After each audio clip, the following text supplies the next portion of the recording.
Karos, good morning po. Ayan, good morning, kamusta po tayong lahat? Welcome back po muli dito sa aming channel. Bali, November 12 ngayon, araw po ng Miyerkules. Ayan, good morning, Mrs. Good morning. Ayan na. Kagabi lang, bago matapos yung ating video, ayan, magkasama kami ni Mrs.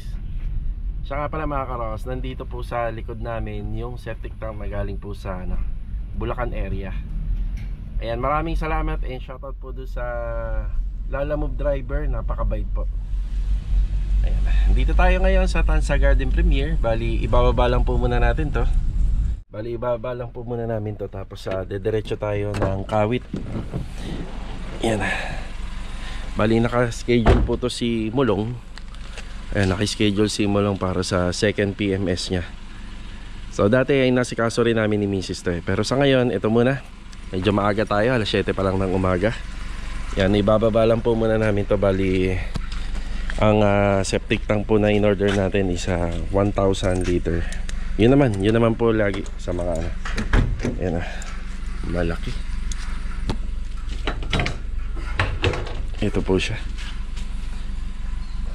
Piling ko nga yung hukay na ginawa ni Epoy dito sa depth okay na, pero yung pinakalapad niya kulang pa.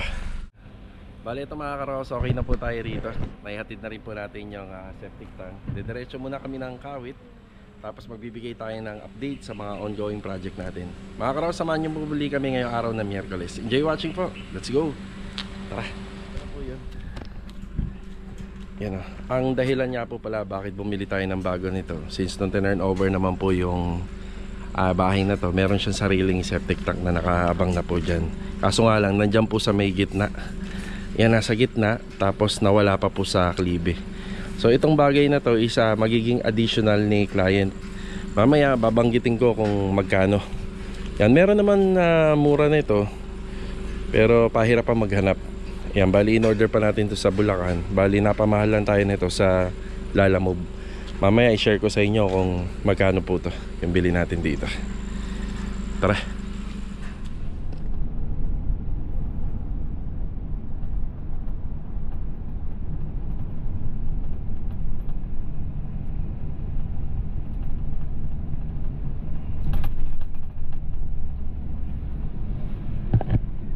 Nandito na po tayo sa Suzuki.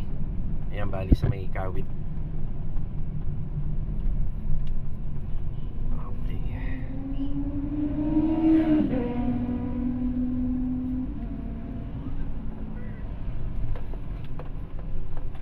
Doon daw sabi ng guard. Sumisenyas. Okay. Pero dito ba dati dito? Parang hindi na sana tayo atras eh. Tara, sundin natin siya. Gusto pala ni Chip dito tayo kasi pang number 3 daw. Yun. Dati kasi medyo tinanghali tayo, alas 9 na yata yun eh. Kaya nandun tayo. Bali, ito mga Karaw House. Oh, pinapano tayo abante. Yun. Pang number 3 pa tayo pero pinapasok na tayo rito, no? Ayun, dun daw.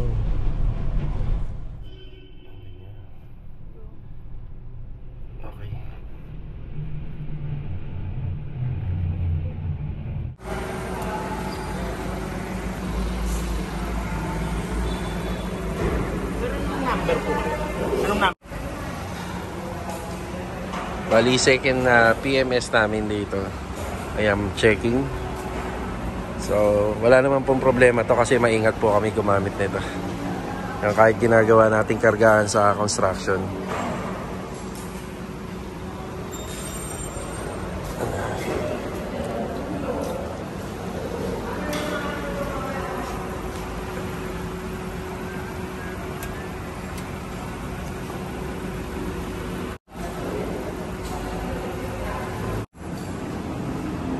Yan, pati yung gas-gas, hindi maiiwasan sa sa construction services. Siyempre kinakargahan namin. Yan, pero lahat naman, ayan na. Yes, nasagi sa island. Wala pa kasing camera eh. Pero maliit lang.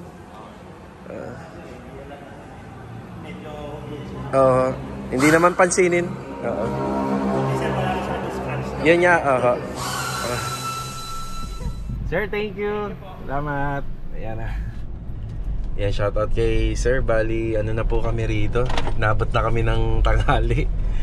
Yun lang talaga, lalaanan mo ng oras. Second PMS, okay na. Ayos na, ayos na. Yan na. Opya. Sabi, makisuyo nga, bigyan mo ng pang-merienda yan si Kuya. Yan na. Kuya, pangyasi pa oh. Sir, Yes. bagger ka pala eh. Yan nga, nandiyan sa ano ko. Thank you po, sir. Sa construction kami. Oh, ingat po. Thank you ha, salamat po. Okay.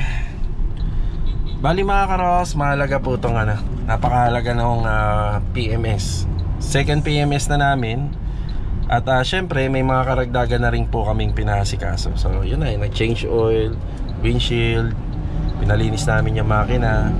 At libre po ang car wash kada po PMS, ayun. Tapos yung mga gulong sa brake, yan, wala na kaming masabi dito.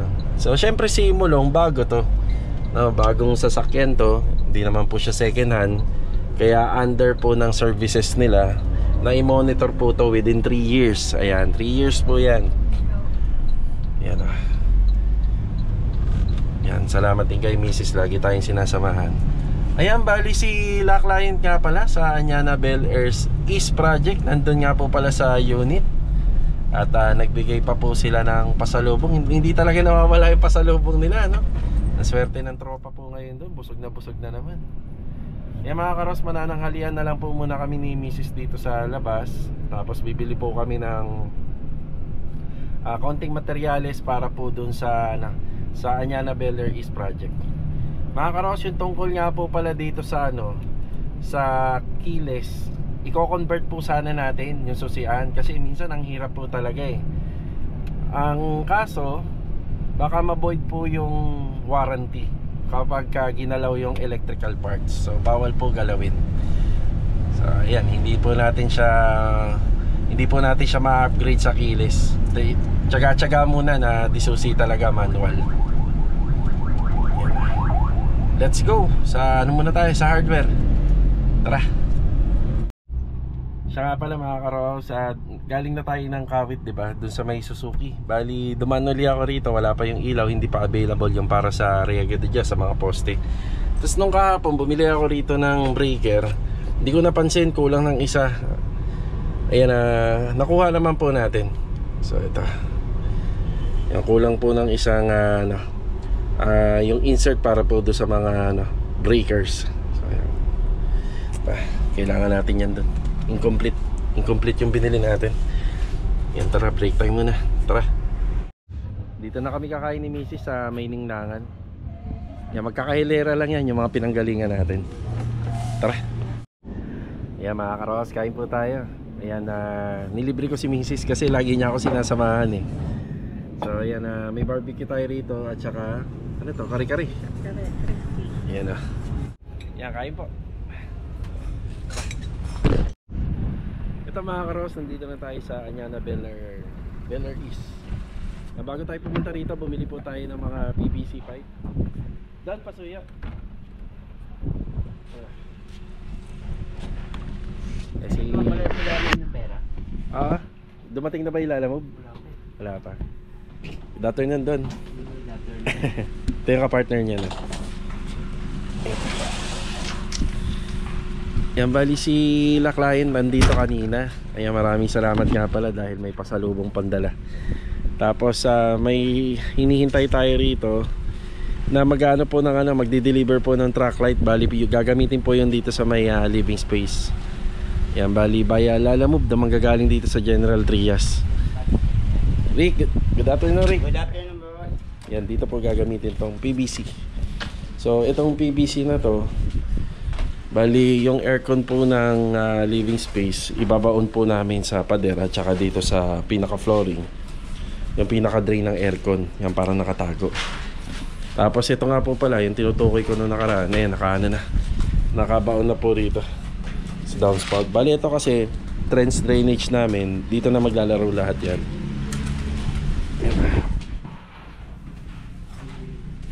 Okay boy, good afternoon po, ito.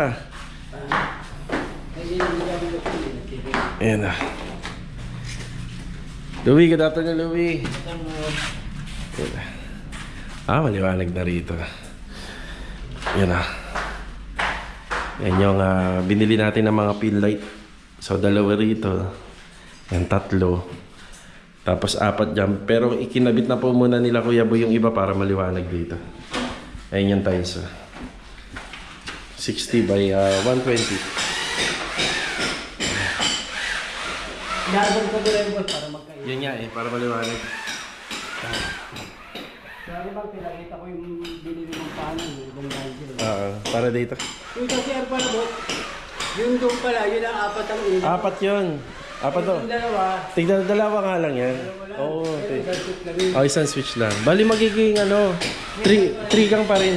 3 gang pa rin. Yan. Taas. Kompleto na yata rito sa PVC panel eh. Yan sa taas. Yan. Si Marvin nga pala nilipat na natin ng tan sa garden. So ito yung PVC panel. Oo. Yung nakikita nyo parang dumi, alikabok lang po yan. Madali lang po siyang punasan. Tapos yung ginamit na PVC panel dito, yung tinatawag na seamless. Wala po siyang halos walang forma yung dugtungan niya. Yan dito, 4 na ilaw, isang exhaust. May LED wall mirror, tapos 3 gang yung switch. Yan, nanggaling dito sila client kanina, nagustuhan naman po daw nila yung mga ginagawa natin dito. Yan, marami pa pong gagawin dito. Tiles, partition. May mga demolition pa.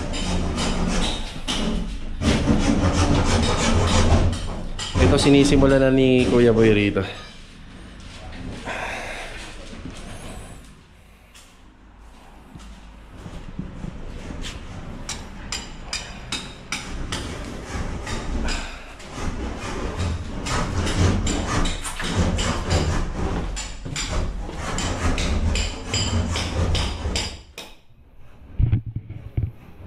PVC panel pa. Meron na lang kaming ilan na lalagyan nito, yung 3 toilet and bathroom. Tapos merong bahagi rito na dito sa kwarto rito. Basta may hallway dyan na hindi ho natin malalagyan. Kung sakaling magkasya, sana magkasya hanggang dito. Pero feeling ko ang dami nito, mahaba kasi ang paikot eh. Yan, binababad po yung tiles kasi ceramic 40 by 40. Tama naman yun, yun yung sa garahe. Yung gray yan. Tapos doon na to doon. Mga abang. Okay, mga abang natin. Yan. Palagyan na lang ng cover na doon. Marami pa kami yan dito eh. Ayan, meron din kami dito yan. Tapos dito magkakaroon tayo ng outdoor kitchen. Siguro ang sukat ng 60 by 180. Tapos may prepared kami na countertop na gagamitin dito. Yung dating nakikita natin dito na granite. Ayan, ayan po yun. Yan.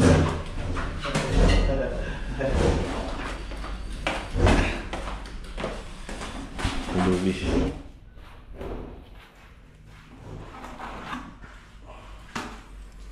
Parang hindi pinutol ng grinder to eh. Oo. Solid ah.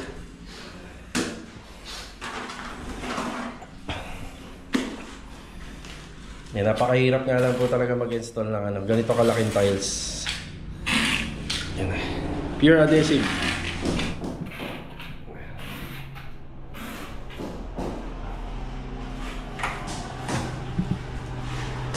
Naka-SNR ang tropa ngayon ah.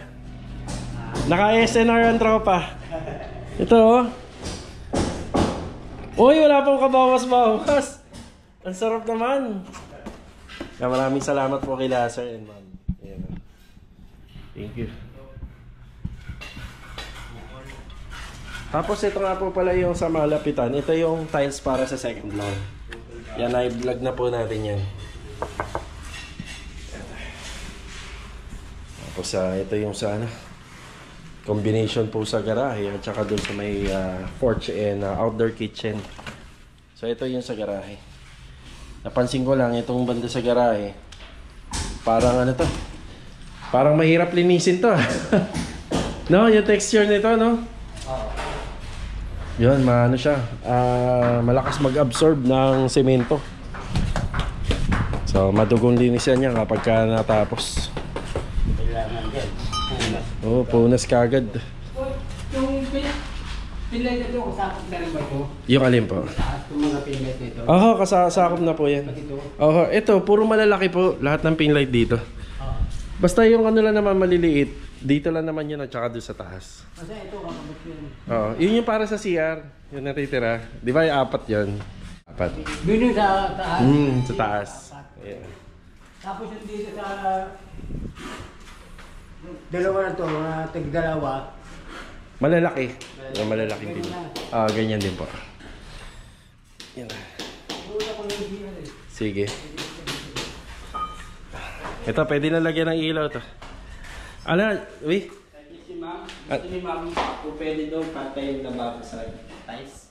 Gusto niya ipantay. Ako, yung Maglalagay ka ng bracket dito nun. Hindi matibay yun. Hindi, yung sa tiles na ako maggagawa ng bracket. Sige. Pero ano yun? Hindi, ibig ko sabihin, kahit ba mapuno ng tubig yun, matibay. Kaya mong gawin yun. Nakapatong pa rin sa tiles yun, kaso naka ano siya. Manipis lang yan, Hindi yan ganun ka, ano. Patingin niya. Makapal ba tong tiles na binili niya? Maganda. Oo, kaya. Kaya. Oo. Yung ano ng tiles, Sige. gaganda mo lang. Oo. Kung pwede lang. Pwede yun. Oo. Ikaw nang bahala, yung pinaka, ano mo na. Kaya pabagay natin. Mali yung ano. Yung linya. Medyo bumaba na. Kailangan dalawa. Oo. Sige. Bago sa tubig. Oo. Hindi, nakaschedule na to, dapat si Adonis gagawa, yun nga lang. Napabayaan na. Dahil na lang sa pastry, may mga paintings pa din. Sige. Try na yung Okay, bigay na natin kay ma'am yun. Siya nga pala, ito mga karohos, minsan, ipinapatong talaga namin yung lababo rito. Yung kasi yung matibay na installation. Yan. O kaya naman, kung magre-request na halos kapantay po ng lababo yung mismong countertop, mas maganda po sana gamitin doon yung granite kasi makapal. So sabi naman ni tile setter, makapal naman daw to. Iniiwasan lang po kasi natin na maaari pong malaglag. Kapag ka gano'n, naglalagay po kami ng bracket sa ilalim. Yan, alam mo naman, lababo. Medyo pagka natambakan po yan ng mga hugasin, bumibigat. So may mga disadvantage po yan. Kaya minsan mas pinipili ni client na nakapatong po rito kasi matibay po yun. Diba?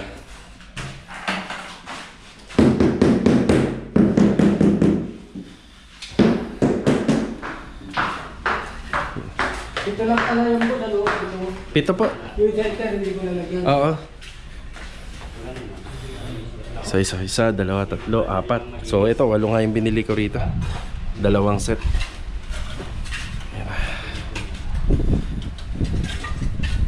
Yan, naka-ready na yung drain para sa AC. Para pag natapos to, wala nakalawit na PVC. bukas ko nalagay yun. Oo, hindi naman yata uulan.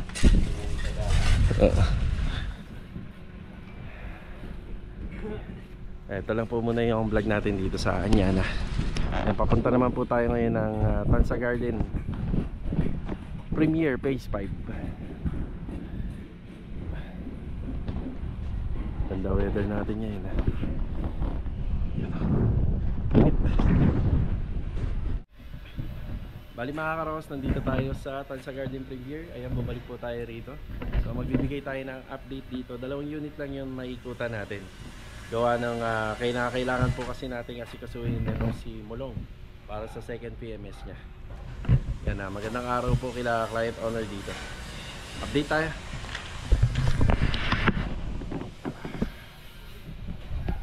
Direk ang araw. Yan, bati muna. Mag-umpisa tayo rito sa loob. Si Master Jojo, good afternoon. Yan para sa poste. No, sa poste. Sa harapan. Ay, kaya Sandy, good afternoon po. Good afternoon. Ito, Rusty, good afternoon. Good afternoon. Absent ka kahapon ah. Okay pa. Kaya daming good afternoon po. Sa kay Marvin. Good afternoon. Sino kasama niya rito, Bin? Richard. Elias. Ay, Elias ng Bagtas. Good afternoon kay Kuya Richard. Shoutout dun sa nagbansag kay Kuya Richard noong birthday ni Master Batang. Elias daw ng Bagtas. Yung Bagtas po, yun yung lugar namin dito. Yan, Barangay Bagtas. Kuya Doming. Yan. Si Epoy nandyan sa baba. Palitada. Marami tayong Sahara dyan, ha? Pero nag-aasintada pa lang sila rito. Yan para sa TNB. Kasya ba yung CHB natin, kuya? Kasi daw siya, Mukhang kulang daw kasi kukulangin, ha? kasama yung sila. Oo. Ano mo na lang ako, message mo ako mamaya pag-uwi, ha? Para bukas may dala ako.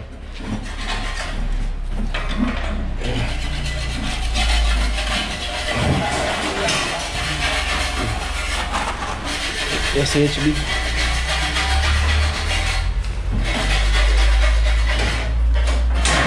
Oh, yeah. Poy, good afternoon, Poy. Good afternoon. Yan. Okay mga karos, bali i-share ko sa inyo yung magkano bili namin doon sa septic tank, PVC septic tank. Yan, bali 1,000 liters po to. Medyo mainit dito. Siya nga pala, ito nakakasa na. So sa linya ng dalawang toilet and bathroom, yun lang talaga ng bukod na linya at wala nang iba pa. Pero ang other line ng PVC doon, yung PVC na DDoS, yung pasingawan natin. Pero hindi na siya nakakonekta sa kahit anumang floor drainage. So nag-iisa lang yan. So itong detress na tubo, yan, papasok siya rito sa 1,000 liter natin na PVC septic tank. Tapos yung parang pinaka-release nito, pupunta na sa culvert line. So yan, yung pinaka-culvert line. So ito na yung abang natin. Yan, D4. Yan, D4 po na tubo yan. Ang bili nga pala namin dito is 5,500. Tapos Lalamove, dumaan siya ng NLEX, Cavitex. Yan, bali sa shipping fee or yung pinaka-delivery fee, umabot po ng 1,000 mahigit. So ito yung pinaka-resibo niya. Bali mga karos, sa mga nanonood sa atin, alam ko hindi nyo kailangan to. Yan, hindi nyo kailangan tong ano na to, septic tank na to, kasi sa lahat po ng subdivision meron po nito. Kunyari pagka bumili kayo ng bahay or kumuha kayo ng mga ganitong bahay, laging may nakaabang na ganito. Ang nangyari lang sa amin nito ay hindi ho kasi maganda yung inabutan namin na turnover niyan dyan. So anong nangyari po dyan, bali masyado siya nakababa, nakalubog na, mahirap na pong hugutin. Tapos yung klibi ng tubo palabas, nakapabalik naman. So para hindi na ho tayo maanuhan pa ng trabaho, total naman ililipat talaga lahat. Kasi nandiyan banda sa dining area eh. Kapag kailangan na magpa-siphoning ng may-ari, papasok po dyan sa loob. So nilagay na lang po natin sa labas. Yun na lang yung magandang plano. So ayan nga, alam ko hindi nyo talaga kailangan na magpaganyan. Pero maganda rin po sana dito mga karos, yung may leaching 1, leaching 2, tapos digestive chamber or D-chamber. Yun sana, yun nga lang, kakain na siya ng maraming space. So mas okay na to sa mga maliliit na space lang at hindi na mga kalakihan na pampamilya. Ito, tatansyahin ko, baka senior citizen na kami, hindi pa to pinapa-siphoning. Yun ang yun ang estimation ko diyan. So ayan mga karos, yan ang na-i-share ko. Sabi ko nga sa vlog, hindi mapapanood nyo yun, binigyan ko kayo ng idea yun, pero hindi nyo kailangan yan kasi lahat naman po ng bahay meron po nakaabang dyan. Yun nga lang, depende sa magiging location. Depende po sa location kung paano po yung abang. So ang nangyari rito, napunta siya dun sa gilid ng extension na ginawa namin. Nasa loob po siya ng extension. So pinakamagandang location na lang po na nilagay po namin siya dyan, banda sa may outdoor. So dito hindi na po namin siya nilagay banda rito kasi may mga plano po si client dito. So doon na po namin siya nilagay kasi yun ang pinakamababang levelasyon dito sa ginagawa namin.